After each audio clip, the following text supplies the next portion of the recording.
It seems to me that whoever did this, if it was done deliberately, tried very hard to get rid of any data that would tell you what happened.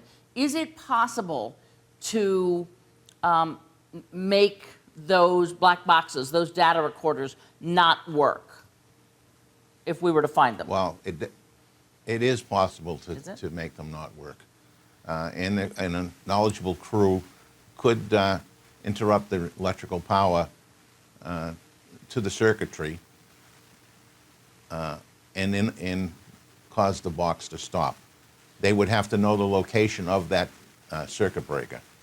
And off the top of my head, I don't remember where it is, if it's in the cockpit or if it's down below in the electrical power center. But it is possible in flight to get to the circuit breakers and to interrupt the power.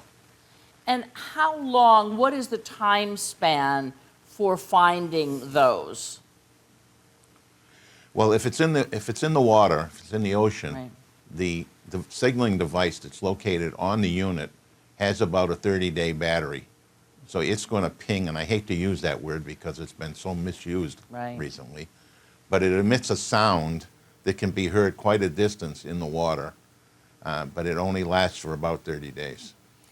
One of the things that we're learning now is, at least U.S. folks looking at this think it's, if it's in the water, it's more likely in the Indian Ocean. Looked at it's about 11,000 feet on average, a little over that. What is the difficulty at that depth?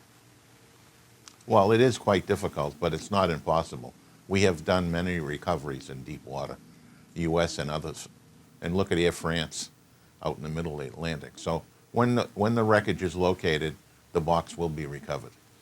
And if someone were to enter this cockpit, because I've been trying hard to figure out how solid those doors were on Malaysian Airlines, and I haven't been able to find that out yet. Anyone tell me with any definitiveness. So if someone were in there holding a gun to the pilot's head, directing him to do things, internationally, is there any sort of training for pilots to say, look, if it's a hijacker and he tells you to do this, that, or the other thing, fake him out and do this? Would it be possible for a pilot to pretend to be doing what a hijacker with some knowledge is asking?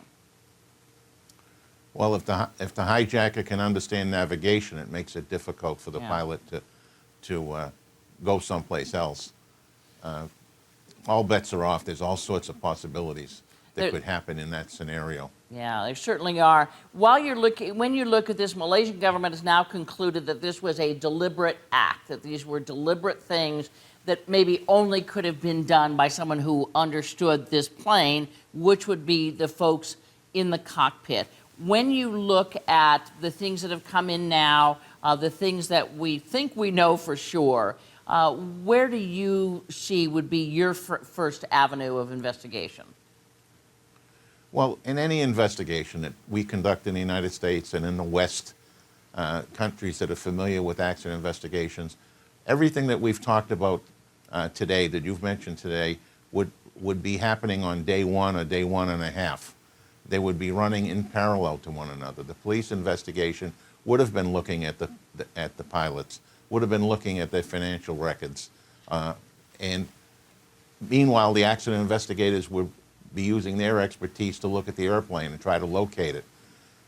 This investigation has started very slowly, and pieces have been added to it. Right. It should have been started as one event. Now, all of these countries have signatories to the international treaties that cover the police work, that cover the accident investigation work on the ICAO, which is part of the UN.